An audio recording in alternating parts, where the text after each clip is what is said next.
it's not just the house in this story, I think, that is being destroyed, and possibly with the option of being reborn in a way. Let's think about the sort of hierarchy of the gang, right? The society of the gang. At the beginning of the story, who is in charge of the gang? It's Blackie, right?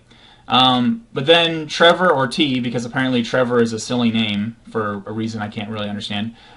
T goes into Old Misery, checks out the house, and comes back with his plan, right? So even though the gang had voted to do this one thing, T puts it up to a vote again, and they all decide they're going to go mess up Old Misery's house, right?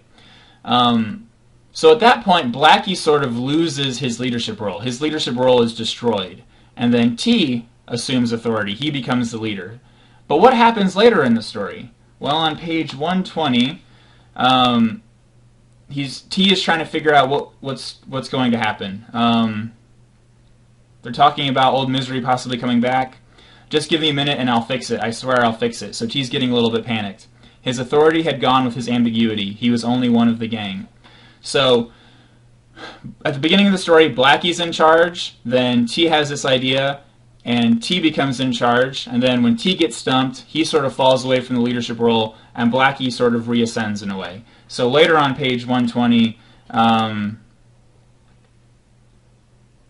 around, it looks like paragraph 129, Blackie, he was a leader again. So Blackie's leadership at the beginning of the story is destroyed. T ascends, but then T's leadership is destroyed, and Blackie becomes the leader again.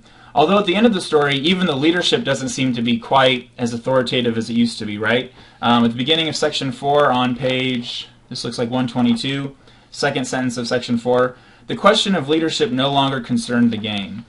So we had Blackie, then T, then Blackie again, and now really the question of who's in charge doesn't matter. At the end of the story, I think T and Blackie are both working sort of on equal levels and trying to solve this problem of destruction and how they're going to pull it off.